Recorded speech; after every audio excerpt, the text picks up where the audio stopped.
It is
አንስቶ እስከዚህች ሰዓት ስላደረስከን ወደፊትም ስለምትጠብቀን ስለ አባታዊ መግቦትና ፍቅርህ ክብርና ምስጋና ለስምህ ይሆንልን።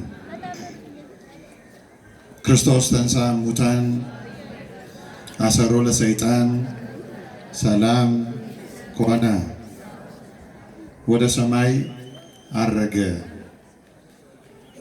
ተወዳጁ አባታችን ክቡር መላከ ስብሐት መምህር ሳሙኤል ደሳለኝ የዚህ ታላቅ ካቴድራል ዋና አስተዳዳሪ እና የሕዝቡ ጠባቂ መጋቢ፣ ክቡር ሊቀ ስዩማን የዚሁ ታላቅ መቅደስ ዋና ጸሐፊ፣ ክቡራን የመቅደሱ ሊቃውንት መምህራን፣ አይንተ እግዚአብሔር ካህናት፣ ላይካነ ምስጢር ዲያቆናት፣ የቅዱስ ያሬድ ዜማ በረከት ያደረባችሁ ዘማሪያን፣ የእግዚአብሔርን ቸርነትና ምሕረት ናፍቃችሁ በማለዳ በዚህ ታላቅ ስፍራ የተገኛችሁ ኦርቶዶክሳውያን ማህበረ ምእመናንና ምእመናት ሁላችሁ በክርስቶስ ሰላም እላችኋለሁ። እንደምን ሰነበታችሁ?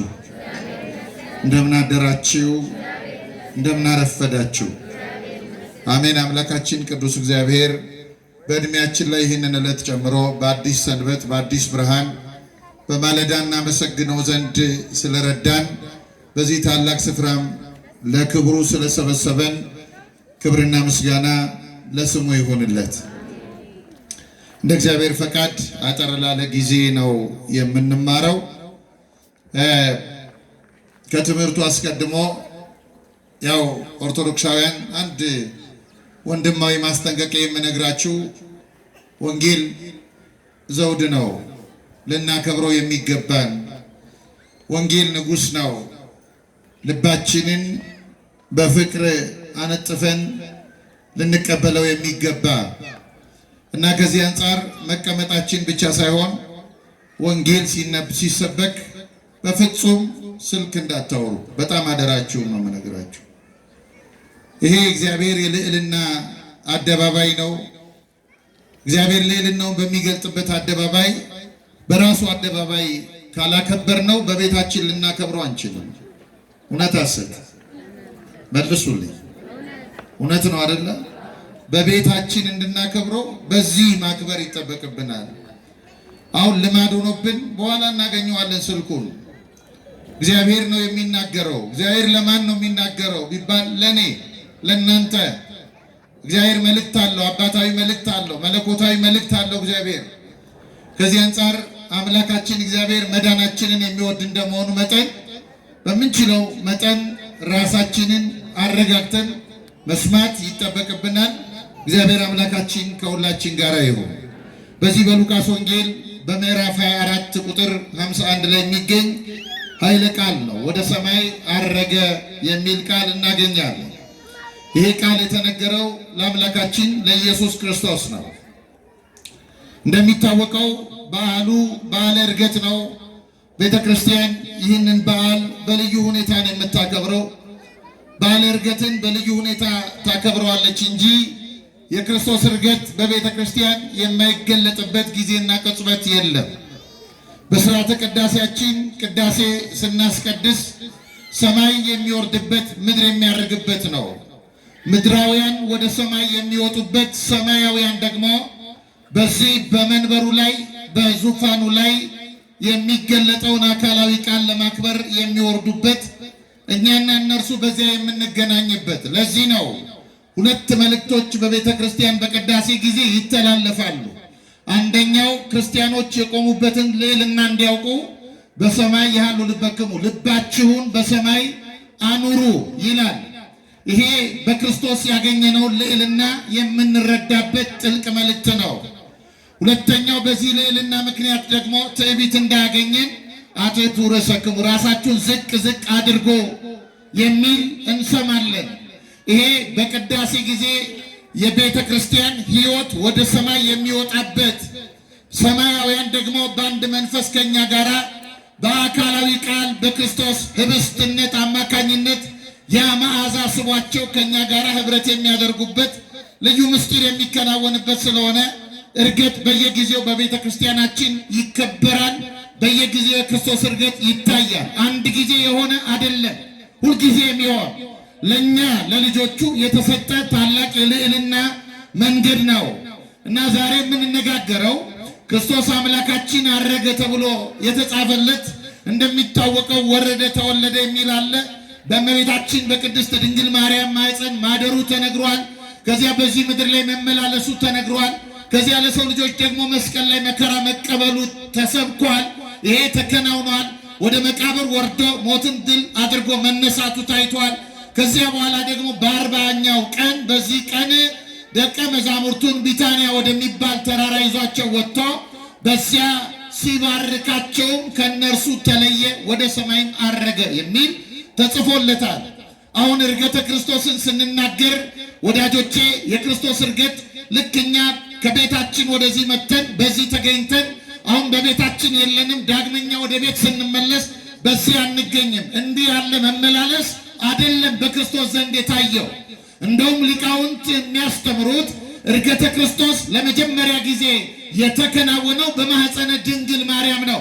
የሰው ልጅ ሥጋ በተዋሃደ ጊዜ ክርስቶስ በተባለ ጊዜ በማኅፀነ ድንግል አካላዊ ቃል ባደረ ጊዜ የእኛን ጠባብ ሰውነት ገንዘቡ ባደረገ ጊዜ በዚያ ቅጽበት የኔና የእናንተ ሥጋ በዘባነ ኪሩብ በልዕልና ተቀምጧል። ይሄ የመጀመሪያው ዕርገት ነው።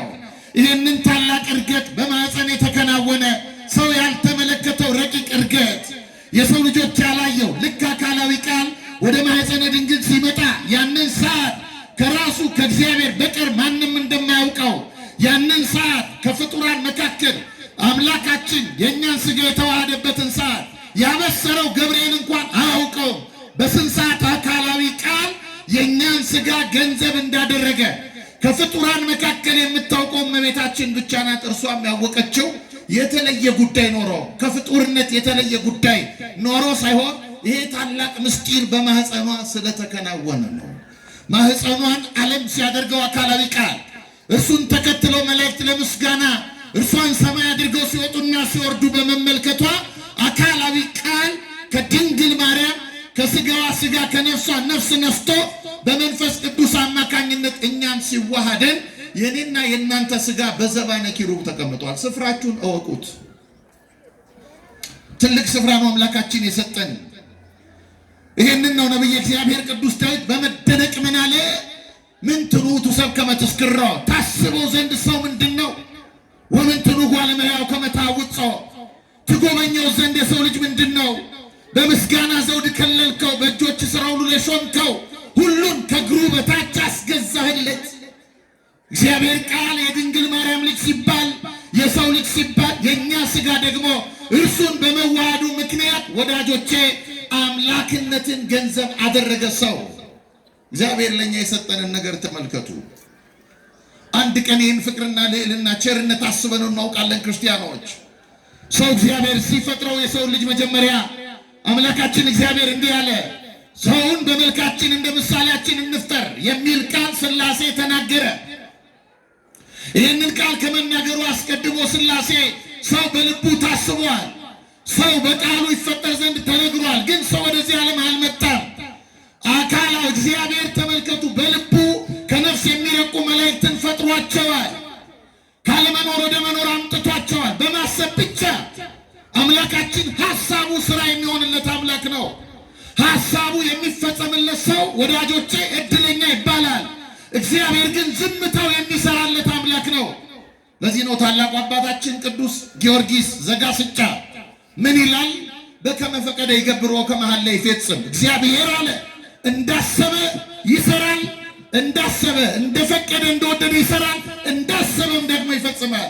መላእክትን በማሰብ የፈጠረ እግዚአብሔር ይህን ሰማይና ምድርን የምትመለከቱትን በቃሉ የፈጠረ እግዚአብሔር ለይኩን ባለ ጊዜ ካለመኖር ወደ መኖር እንዲህ ባለ ሁኔታ ምድርን በውሃ ላይ ያጸና ቃል ሰማይን በአየር በዚህ የዘረጋ አምላካችን ይሄ የተዘረጋ ውሃ ነው።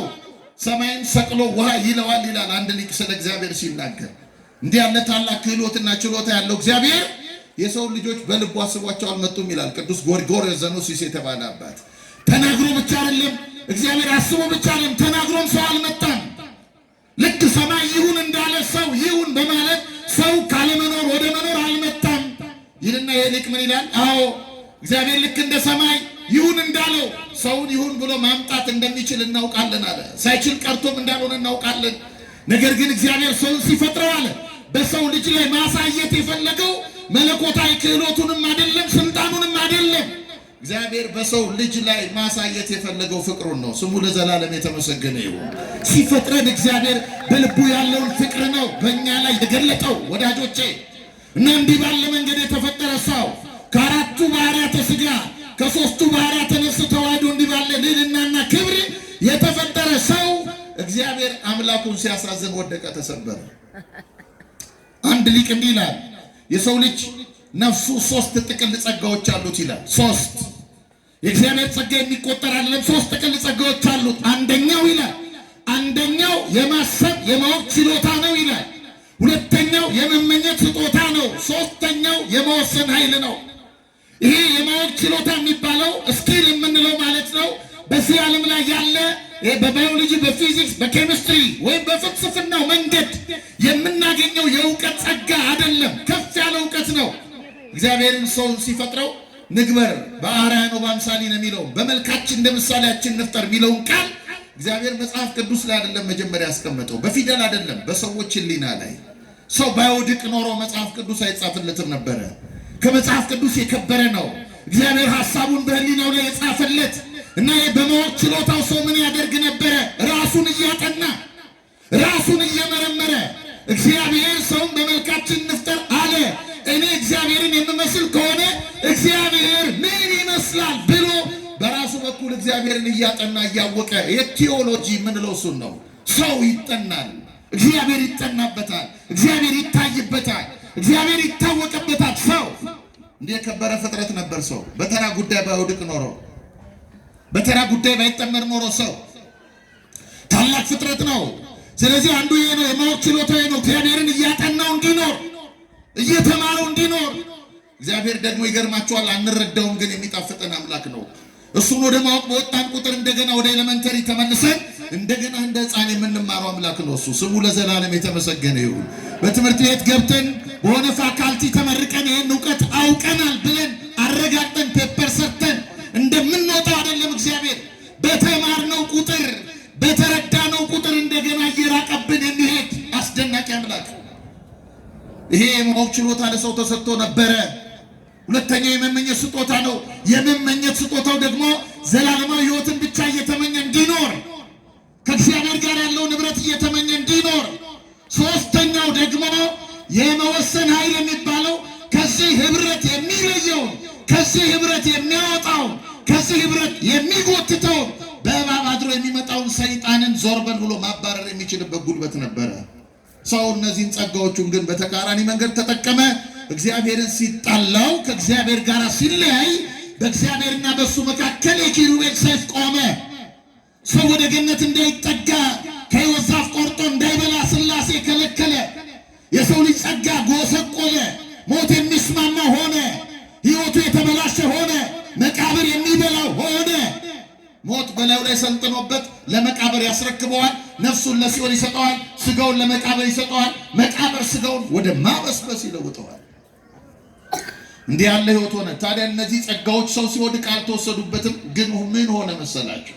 እነዚህ ጸጋዎቹ አዋራ ለበሱበት። አዋራ ቀለል ባለ ምሳሌ ላስረዳችሁ። እናንተ መነጽር የምታደርጉ ሰዎች የምታደርጉት መነጽር ሲቆሽሽ ማየት ይከለክላቸዋል፣ ወይም ደግሞ አደብዝዞ ያሳያቸዋል። አለም ደግሞ በቤታችን ቴሌቪዥን አለ። የምንጠቀመው ቴሌቪዥን ዲሽ አለው። ዲሹ ዝናብ ወይም ንፋስ ሲነካው የቴሌቪዥን መስኮታችን፣ የቴሌቪዥን መስታወታችን ስክራች ያመጣል አይደለም? ብዥ ያደርጋል አይደለም? ሰው ሲወድቅ እግዚአብሔርን አደብዝዞ ማሳየት ጀመረ። እግዚአብሔርን አደብዝዞ ከማሳየት መድኃኒዓለም ይጠብቀን ወዳጆች። እኛ መስታወት ነን የእግዚአብሔር፣ የምናንጸባርቀው በሕይወታችን የምናሳየው፣ በቤታችን ራስ የምናደርገው ራስ አካላችንን የተዋሃደልን ፍቅር እርሱን በደንብ ማንጸባረቅ እንድንችል በትዳራችን፣ በጎረቤቶቻችን፣ በቤተክርስቲያን ሕይወታችን፣ ከማኅበረ ካህናቱ ጋር ባለን ንብረታችን፣ እርስ በርሳችን ባለን ግንኙነት ክርስቶስን የምናንጸባርቅ ነበርን እኛ። እና ሰው ወደቀ። ሰው በመውደቁ ምክንያት አምላካችን ይህንን የወደቀ ሰው ለማዳን ይህንን አዋራ የለበሰ ማንነት ሊያጠራለት፣ ንጹሕ ሊያደርግለት እግዚአብሔር ምን ሆነ? ሰው ሆነ። በማኅፀነ ድንግል አደረ። መዳናችንን በድንግል ማርያም ማኅፀን ጸነሰው አምላካችን። ያለ ዘንበለ ዘር አምላካችን ከመቤታችን ተጸነሰ፣ ተወለደ። በማኅፀን እያደረ ባለዕዳ አድርጎ እንድንወለድ የሚያደርገንን የዲያብሎስን ሐሳብ ሰንሰለቱን ቆረጠበት። እመቤታችንን የመዳናችን ምክንያት የምንለው ለዚህ ነው። መዳናችን የሚጀምረው ከማኅፀነ ድንግል ማርያም ነው። ምክንያቱም ሰው ከወደቀ በኋላ ሲወድቅ ብቻውን አልወደቀም። ፍጥረትን ይዞ ነው የወደቀው። ሰው ዳግመኛ ፍጥረትን ይዞ እንዲነሳ በሩካቤ ሥጋ ወቅት የሚጸነሰውን ልጅ ሩካቤ ሥጋውን ተከትሎ ዲያብሎስ የሚጸነሰውን ልጅ ባለዕዳ አድርጎ እንዲወለድ ያደርገዋል። ለዚህ ነው ዳዊት እነሆ በዓመፃ ተጸነስኩ እናቴም በኃጢአት ወለደችኝ አለ። ይህንን መንገድ የዲያብሎስን መንገድ አምላካችን ሊያቋርጥበት ያለ ወንድ ዘር ከእመቤታችን ተወለደ። ስሙ የተመሰገነ ይሁን። ተመልከቱ፣ የሰው ልጅ ተብሎ ተወለደ። ክርስቶስ ራሱን ማን ብሎ መጥራት ይወዳል ብላችሁ ብትጠይቁኝ የሰው ልጅ የኛ ልጅ እንዴት ያለ ፍቅር ነው! ማን ነው እንዲህ የሚወድ? ባላምባራስና ምናምን የሚባል ስም ሲወጣልን አንድ ቀን ይህን ስም ተሳስተው ስሙን ሳይጠሩት አቶ ገሌ ቢሉን ሰማይ እንደወደቀ ጦርነት የምንከፍተ ሰዎች የለንም። እኔ ራሱ አንዳንዴ ይሰማኛል። መጋቢያ ሃይማኖት ያለው ሳይሉኝ ሲቀሩ ውስጤ እንደ የሰውዬ ንቆኝ ነው እንደላለ። ግን በሽታ ነው፣ በሽታ። ክርስቶስ የሰጠን ፍቅር ድንቅ ነው። ምን አለ? የሰው ልጅ የእግዚአብሔር የባህሪ ልጅ ሲሆን፣ ስለዚህ በእኛ መልክ የተገለጠ አምላካችን ስጋችንን በዘባነ ኪሩብ አስቀመጠው። ዘላለማዊ ልደት በዘላለማዊ ልደት ውስጥ አካተተው።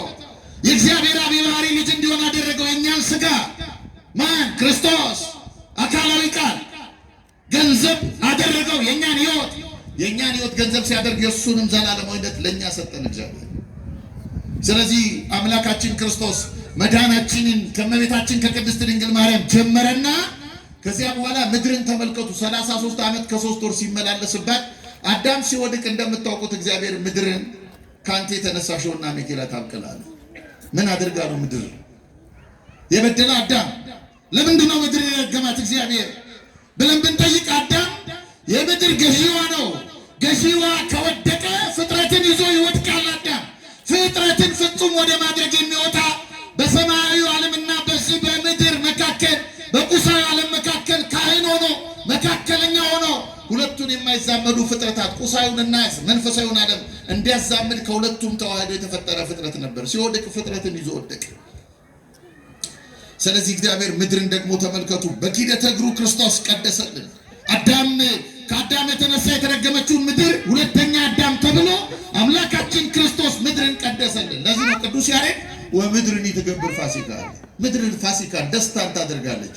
ምክንያቱም ማለት ሐጺባ በደመ ክርስቶስ በክርስቶስ ደም ታጥባለች። ክርስቶስ ያስተካከለው ይሄን ነው። ምድርን ቀደሰ፣ ተመላለሰባት፣ የመንግስቱ መቀመጫ አደረጋት። ክርስቶስ የእግዚአብሔር መንግስት ወዳጆቼ ቄሳርን የሚሻማ መንግስት አይደለም። የቄሳርን ወንበር የሚፈልግ አይደለም። የፓርቲዎችን ወንበር የሚሻማ አይደለም። መንግስቴ ከዚህ ዓለም አይደለችም ማለት የእሱ መንግስት የምእመናን ልብ ነው። ልባችንን ዙፋኑ አደረገው እግዚአብሔር። ስሙ የተመሰገነ ይሁን። ጎስቁለን የነበር ነው ተመልከቱ። አዎ ይሄ አዋራ ለብሶ የነበረው ማንነት አጠበና ባህሪያችንን ተዋህዶ ውስጣችን ገብቶ አከመንና ልባችንን የእሱ ዙፋን አደረገ። ማንነታችንን ማንነቱ አደረገ። ስለዚህ አምላካችን ይህን አለ፣ በመስቀል ላይ ተሰቀለ፣ ሞትን በሞት ዳኘው። ሞቱ ምንድን ነው ቢባል የክርስቶስ ሞት በሞት ላይ ችሎት ተቀምጦ ነው ያየነው። ሞት በሞት ላይ ችሎት ሊቀመጥ አይችልም፣ በክርስቶስ ብቻ ይሆናል። ሞት በሞት ላይ ሲዳኝ፣ ሞት በሞት ላይ ሲፈርድበት ያየነው። ሞተ ክርስቶስ የእኛን ሞት ሲገለው ያየን። ሞት ሙታንን ሁሉ እየዋጠ እያስቀረ በመስገቡ እያካተተ ኖረና አሁን ግን ሞት የህይወትን ምንጭ ማድረግ አልቻለም። ጋበዘው። ወደ ህይወት ምንጭ ሞት ገባ። የሚያሸንፈው መስሎ ታገለ። እስከ መስቀል አወጣው። ነፍሱን ከስጋው ለየው። ክርስቶስ በዚያ ሞትን ድል ነሳለ። ከዚያ ወደ መቃብር ወረደ። ለምን ወረደ መቃብር ወዳጆቼ? ለምን? መዳናችን ነው። እስቲ መዳናችን ነው በሉ።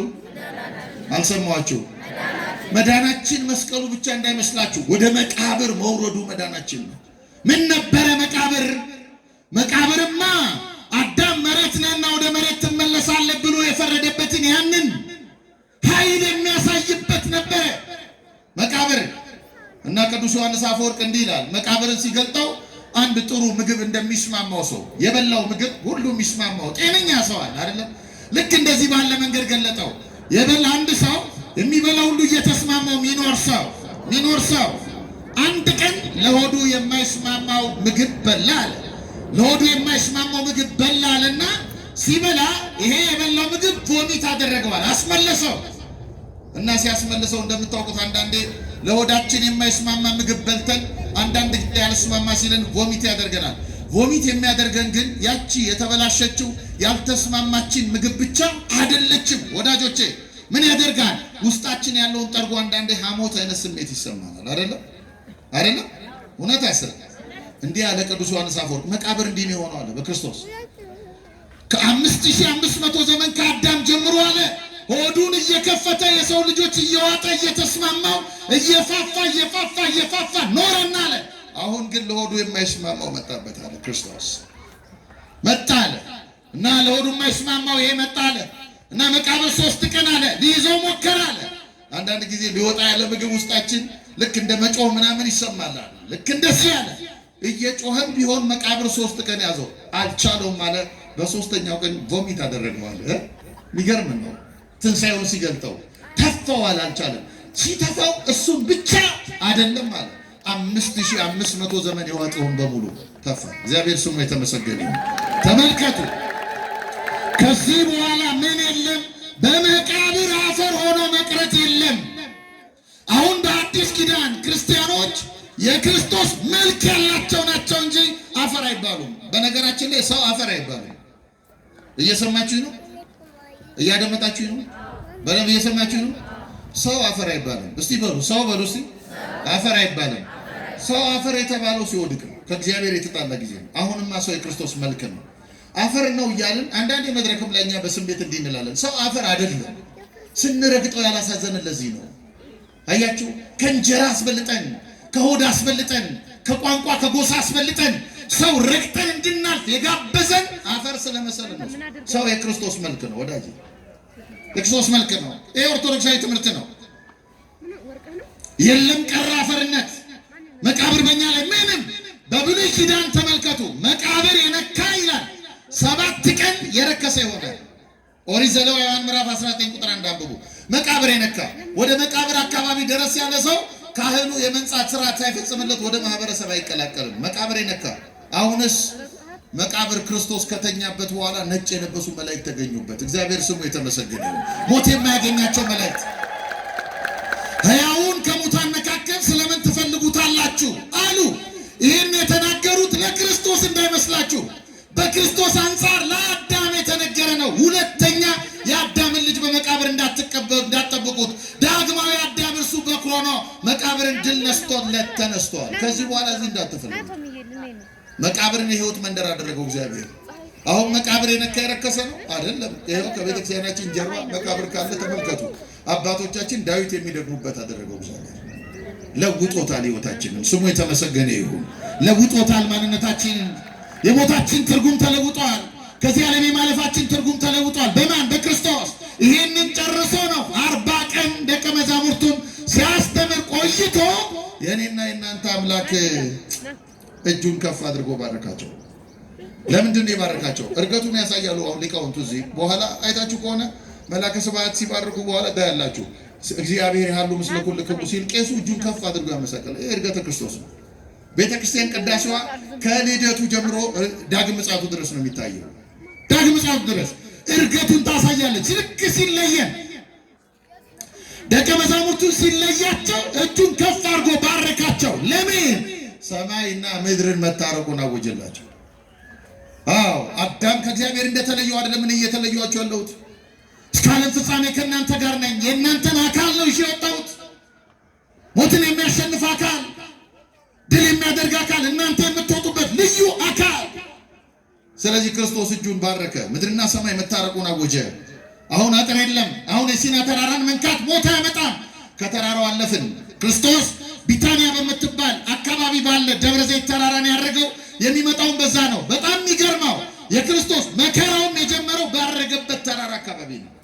የአዳም ስቃይ ከገነት ነበር አይጀምርም እና ያ ተመልሶ ወደ ደስታ የሚገባበት ዓለም የስቃዩ ምክንያት የነበረ ዓለም ዳግመኛ ለአዳም የደስታ ዓለም እንደሆነለት ለማሳየት ክርስቶስ በቢታንያ እጆቹን ከፍ አድርጎ ባረካቸው። መድኃኒዓለም ሁላችን ይባርከን። ለመባረክ የተዘጋጀ ማንነት ካለ ትባረካለህ፣ አይከለክልህም። ልብህ ከፍቶ ከመጣ ግን በረከቱን እርሱ በአሮጌው አዳም ሰውነት ላይ አያሳርፍም። ባደሰው አዲስ አድርጎ በሰራው ባሸነፈው ክርስቶስ ይህን አድርጎ አረገ፣ ወደ ላይ ወጣ። ምን ደመና እየጠቀጠቀ ወጣ። ስሙ ለዘላለም የተመሰገነ ይሁን። አዎ ደመና ወረሰ፣ ደመና መከዶ መረማመጃው ደመና አደረገ እንደተባለለት ይህን ነው ቅዱስ ዮሐንስ ወንጌላዊ በጻፈልን መልእክቱ ራሱ ክርስቶስ ከሰማይ ከወረደው በቀር ወደ ሰማይ የወጣ ማንም የለም ማለት። ከሰማይ ከወረደው በቀር ማለት እነ ኤልያስ አላረጉም አይደለም፣ እነ ሄኖክ አላረጉም አይደለም። በስልጣኑ ወደ ሰማይ የወጣ የለም። ሌሎቹ ቢያርጉ የሚያሳርግ መልአክ አስፈልጓቸዋል። ሌሎቹ ቢያርጉ እነ ኤልያስ ሰረገላ አስፈልጓቸዋል። ደመናን መረማመጃው አድርጎ የወጣ ክርስቶስ ዓለምን እንዴት እንዳሸነፍ ነው አሳየን። ታዲያ ደቀ መዛሙርቱ ይህን ሲመለከቱ ደስ አላቸው። ለምን ደስ አላቸው? ክርስቶስ ሲለያቸው ለምን ደስ አላቸው? ወተመይጡ በአብይ ፍስሐ ነው፣ በታላቅ ደስታ ተመለሱ ነው የሚለው መጽሐፍ። ለምን? አካላቸው ሲወጣ አዩታል፣ አድራሻቸውን አገኙታል። ብሄድ ይሻላቸዋል፣ በአባቴ ቤት እኔ መኖሪያ አዘጋጅላችኋለሁ፣ በዚያ ብዙ የመኖሪያ ስፍራ አለ ብሎ የተናገራቸውን ቃል አስታወሱ። መሄዱ ዓለማቸውን እንደሚሰጣቸው አወቁ። እና በዚህ ምድር ላይ በጎስቋላ ልብ ብንኖር፣ በወደቀ ልብ ብንኖር የተነሳ ልብ አለን ወዳጆቼ። ታዲያ ክርስቶስ ሲያደርግ እኛ ምን እናድርግ ነው? ሁለት ነገሮች ነግሬያችሁ ላብቃ። ክርስቲያኖች ክርስቶስ ራስ ነው። እስቲ በሉ ክርስቶስ በሉ እስቲ ራስ ነው። እኛ አካል ነን። ምንድን ነን እኛ? አካል ሁል ጊዜ ራስ ወዳለበት ነው የሚወጣው። በቃ መንገድ ነኝ አለ ይኸው ጌታ። እኔ መንገድ ነኝ አለ። አካል ራስ ወዳለበት፣ ራሳችን ክርስቶስ ወዳለበት ልዕልና መውጣት። ስለዚህ በሁለት ነገር እንውጣ ክርስቲያኖች፣ በሁለት ነገር እናርጋው በዚህ ምድር በሁለት ነገር። አንደኛ በፍቅር ፍጹም ወደ መሆን መውጣት። እስቲ በሉ በፍቅር በሉ እስቲ ፍጹም ወደ መሆን መውጣት። በምን? በፍቅር። ፍቅር ልዕልና ነው። ፍቅር እርገት ነው። ክርስቲያኖች ጥላቻ በሚያሰቃየው ዓለም ውስጥ በፍቅር ከፍ ማለት፣ የክርስቶስን ፍቅር ማሳየት። ፍቅር የሌለው እውነት ስህተት ፈላጊ ነው። ፍቅር የሌለው ግዴታ ወዳጆቼ፣ ፍቅር የሌለው ፍትህ ጨካኝ ያደርጋል። በዓለም ላይ ብዙ ሰዎች ፍትህ ሲቀመጡ ጨካኝ የሚያደርጋቸው ፍቅር ስለሚጎላቸው ነው። ፍቅር የሌለው እውነት 100,000 ጊዜ ስለሆነ ብታውጅ እንከን ፈላጊ ብቻ ያደርጋል። ያለ ፍቅር እውነት ብቻው ሊሄድ አይችልም። እውነት ብቻውን ቢሄድ ኖሮ እግዚአብሔር አዳምን እንደበደለ አይቶታል። በፍትህ አዳም እንደሞተ እንዲቀር ያደርገው ነበር። እግዚአብሔር አዳምን በፍትህ ብቻ ሳይሆን በፍቅር ተመለከተው። በፍቅር ወደ መመልከት ከፍ ማለት ነው። በፍቅር ወደ መውጣት ወዳጆቼ። አዎ ይሄ ዓለም ጥላቻ አሰቃይቶታል። ይሄ ዓለም በደል አሰቃይቶታል። ይሄ ዓለም ውድቀት አሰቃይቶታል። አሮጌው አዳማዊ ሰውነት አሰቃይቶታል። ወንዝና ጎጥ አሰቃይቶታል።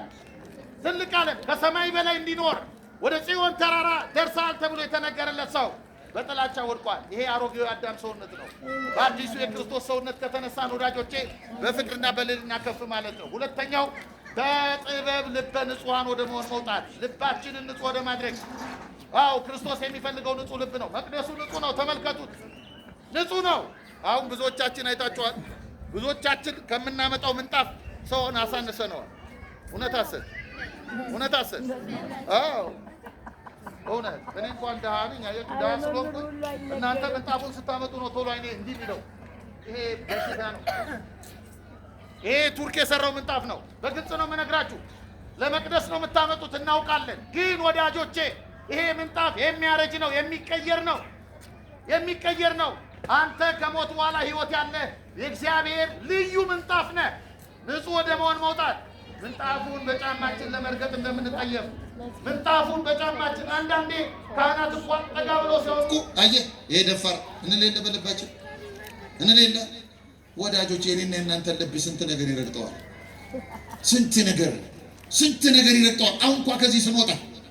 ስለዚህ ወዳጆቼ ክርስቶስ አድርጓል። አዎ አካላችን ያደረገው፣ ስጋችን ያደረገው። ስለዚህ በዚህ ምድር ላይ በፍቅር ፍጹም ወደ መሆን እንውጣ። ይሄ ለክርስቲያኖች እርገት ነው። በዚህ ምድር ላይ ስንኖር በጥበብ ልበ ንጹሐን ወደ መሆን እንውጣ። ልቡ በቆሸሸበት ዓለም ክርስቶስን የሚያንጸባርቅ ልብ ይኖረን። ያደረገው አምላካችን እግዚአብሔር ወደ ልዕልና ወደ ክብር ከፍ ከፍ እንዲያደርገን መንፈሳዊ ጉልበቱን ለሁላችን ያድለን። የእመቤታችን በረከት ያለ እግዚአብሔር ይስጥልን።